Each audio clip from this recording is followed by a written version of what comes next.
Long term measures. Tayyip Erdogan ने Islamic model introduce कैसे करवाया? मुस्तफ़ा कमाल अतातुर्क एक प्लांटेड आदमी था, उसने एक वेस्टर्नाइज्ड कल्चर इंट्रोड्यूस करा दिया तुर्की में। तुर्की में अजान अरबी में नहीं होती थी, तर्किश लैंग्वेज में होती थी। कौमियत परस्ती का शिकार हो गई वो कौम, इस्लामाइजेशन से दूर हो गई। तैयब अर्दगान आया और कहा चलो ठीक है, ये कौम पर्दा नहीं करती, मैं नहीं कहता कि पर्दा करो, ज़बरदस्ती नहीं करता क्योंकि बगावत पे आ जाएंगे। अब ये मेंटली प्रिपेयर्ड नहीं है, लेकिन कौम किसको देख के दुपट्टा करती है? एंकर पर्सन को, कि उसने कैसे कपड़े पहने हुए, उसने कैसा सुर्खी पाउडर लगाया हुआ है। फिर क्या करती है कौम? देखती है कि MNA की बेगम ने क्या किया हुआ है। फिर कौम देखती है वजीर ने क्या किया हुआ है। फिर कौम देखती है वजीर आजम की बेगम कैसी लगती है। अगर उसने इस 2 लाख का पर्स लिया हुआ है तो हम कोशिश करेंगे 20,000 का तो ले लें। लेकिन तैयब अर्दगान ने दुनिया का बेहतरीन महल लेके दे दिया अपनी बेगम को, जबरदस्त जिंदगी का, ताकि कौम के यार हाँ ये कितने बड़े घर में रह रही है। लेकिन बेगम को कहा अबाया कर लो, और अबाया करा के उसे हर जलसे में लेके गया अपने साथ। जब कौम की बेटी ने देखा यार ये सदर मुमलिकत, सबसे अमीर कबीर शख्स की बेगम, उसने दुपट्टा किया और उसे मौत नहीं आई, तो हमें भी नहीं आएगी। ये होता है मैकेनिज्म। जब आपका सदर मुमलिकत आंखों में आंखें डाल के इजराइल को as a terrorist state declare करेगा तो आपकी कौम भी बोलेगी। ये फर्क होता है। मैं आपको एक वाकया, एक छोटा सा लतीफ़ा सुनाता हूँ। आपको हंसी ना आए शायद, लेकिन अगर ये समझ गई ना ये कौम तो इसकी नस्लें संवर जाएंगी। सर, चांद पे एक स्पेसशिप जा रही थी, उसमें 5-7 साइंसदान थे और एक टॉनी नाम का कुत्ता मौजूद था। तो वो जब खबर दुनिया में पहुंचती है कि साइंसदान जो है वो चांद पे जा रहे, तो जश्न मनाया गया कि यार बड़ी तरक्की कर गई दुनिया। ये लैया भक्कर का एक बाबा था, वो बड़ा अजीब सा बाबा, वो कहता अल्लाह करे गर्क हो जाए। जब उसे पता चला ना कि ये चांद पे जा रहे हैं और साथ एक कुत्ते को भी लेके जा रहे हैं, कहता तबाह हो जाए, बर्बाद हो जाए। लोगों ने कहा बाबा जी की तकलीफ है तुहानू, वो स्पेसशिप तुहाडी है? कहता नहीं पुत्र, उस जड़ा फ्यूल है वो तुहाडा है? कहता नहीं पुत्र। उस जड़ा कुत्ता जा रहे हो तुहाडा? कहता नहीं पुत्र।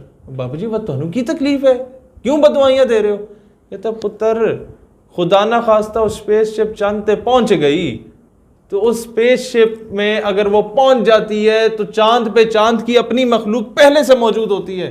और 100 मरतबा खुदा ना खास्ता उस स्पेसशिप से अगर साइंसदान की जगह पहले कुत्ता बाहर आता है तो कहीं चांद की मखलूक ये ना समझे कि ज़मीन की मखलूक ऐसे होती है। अपने नुमाइंदे अच्छे चुनो, कहने का मतलब ये है क्योंकि वो कुत्ता चांद पे ज़मीन की नुमाइंदगी कर रहा था। जब वो जाके भीख मांगेंगे अक़वाम आलम के सामने, जब वो जाके कशकोल फैलाएंगे और कहेंगे कि अमेरिका साहब आप हमारे बाप हैं, कश्मीर हमें ले दो, तो दुनिया आपको बगैरत कहेगी।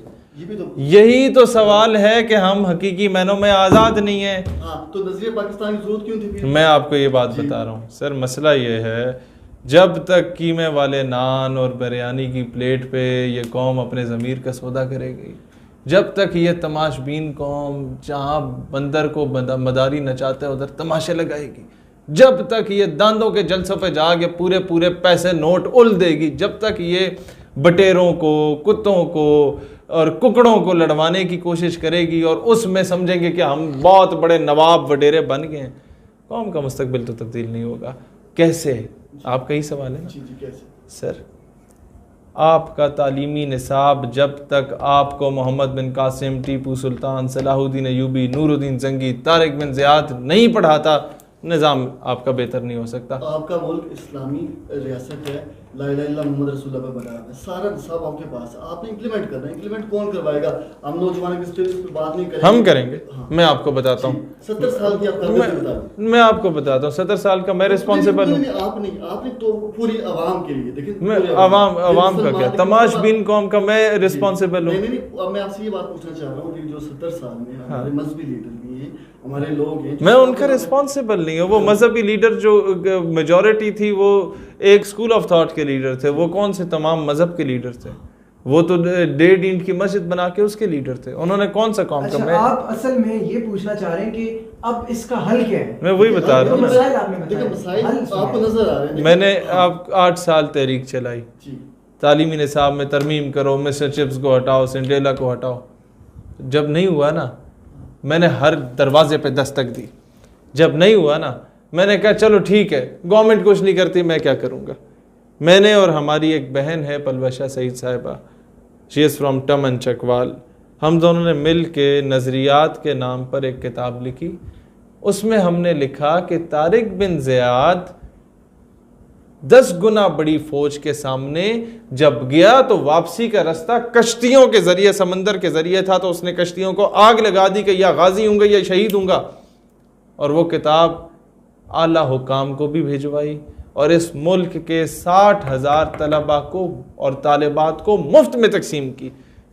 This is what we can do while remaining in our own personal and humble capacity. उस किताब में मैंने लिखा कि 17 साल की उम्र में एक बहन के खत पे मोहम्मद बिन कासिम आके सिंध को फतह कर जाता है। तो ये हम कर सकते हैं। 70 साल में मोहम्मद कासिम को नहीं पता कर सकते। इस्लाम वो आज से 40 साल पहले पढ़ाया जाता ना कि मोहम्मद बिन कासिम आया 17 साल की उम्र में एक बहन के सर पे दुपट्टा देने, अगर पढ़ाया जाता हमारे बड़ों को, आज कश्मीर का यह हाल ना होता। आज से 40 साल पहले निसाब तालीम में ख़त्म नबूवत की इम्पोर्टेंस का बताया जाता तालीमी निसाब में, तो आज कोई बदबख्त उठ के हल्फनामे में तरमीम की जसारत ना करता। पहले किसी ने स्टेप नहीं लिया। एक बंदे ने जो असद साहब का जिक्र किया, उन्होंने स्टेप लिया, उनका हाल आपके सामने। उसके बाद डॉक्टर आफिया सिद्दीकी का असल तो जुर्म ही ये था कि वो फिजिक्स, केमिस्ट्री, मैथ्स, बायो को इस्लामियात से रिलेट करना चाहती थी। उसका जुर्म ये तो नहीं था बंदूक तान ली। बंदूक और कितने अफगानियों ने तानी है, उनको तो मार दिया। आफिया सिद्दीकी को उठा के निशाने इबरत के लिए आपने 17 साल से रखा हुआ है, यही बताने के लिए कि दोबारा अगर इनकी जो लय है, नगमा तो हिंदी है, लय तो हिजाजी है मेरी, वो हटा के दोबारा फरंगी कर दो। इसे फिक्र अरब को दे के फरंगी तखय्युलात, इस्लाम को हिजाज व यमन से निकाल दो। अगवानियों की गैरत दीन का ये है ये इलाज कि मुल्ला को इनके कोहो दमन से निकाल दो, और वो फाका कश के मौत से डरता नहीं जरा, रूह मोहम्मद इसके बदन से निकाल दो। वो कैसे है कि इसके तालीमी निसाब में आप लोग गलाजत को डाल दो, only then you could be able to conquer them. इसको बता दो कि ये जो नमाज पढ़ाने वाला है ये तो तुम्हारा दुश्मन है, जनाजे तो तुम्हारे हैरी पॉटर ने पढ़ाने हैं, तुम पैदा हो गए तुम्हारी कान में अजान तो माइकल जैक्सन या जस्टिन बीबर आके देगा। जब ये चीज़ें आ जाएंगी ना, कौम तमाशबीन हो जाएगी। कौम समझेगी हम जितना ज़्यादा मजीद नंगा होके फिरें हम मॉडर्न होंगे। जब कौम ये समझे ना, और कौम की बेटियां जिनको आज ये टिकटॉक पे नचवाते हैं और जो गर्लफ्रेंड बनने पे तो फ़ख्र महसूस करती हैं, उनको गर्लफ्रेंड बनाने के लिए हर कोई तैयार होगा, उनको घर की जीनत बनाने के लिए कोई तैयार नहीं होगा। और जब हाँ इस पे फिर हम पे फतवे लग जाते हैं। ये आपके एक सूबे की मिसाल ले लेते हैं, एफसी ने भी, फौज ने भी जो ज़र मुबादला ख़ुद कमाया उठा के नवाबों को दिया कि यार अपने इलाकों में इन्वेस्ट कर दो, मेहरबानी करो, उन्होंने जनाब उठा के लैंड क्रूज़र ले ली। और जब वो बलूचिस्तान का बंदा पानी को तरसता है तो कहता है पंजाबी तुम्हारा सब कुछ खा जाता है। अब उस गरीब ने तो अपने डेरा बुगटी या अपने कोलू या अपने मशके से अलावा तो बाहर कुछ देखा नहीं होता, वो यही समझता है कि पंजाबी खा जाता है। फिर कोई पंजाबी बेचारा जाके सिपाही वहाँ उसके हमाम में बाल कटवा रहा होता है तो साथ ही वो रेजर भी फेर देता है कि तुमने सब कुछ खाया। मसला ये है कि ये पंजाबी, ये पठान, ये बलोची वाला सिलसिला हमारे अंदर बैठे उन मक्कारों ने या उन गद्दारों ने बेड़ा गर्क किया। नंबर 1, इस सिस्टम को बेहतर करने की ज़रूरत है। आपके पास दूसरा सिस्टम कैसे बेहतर होगा गुर्बत को ख़त्म करने का?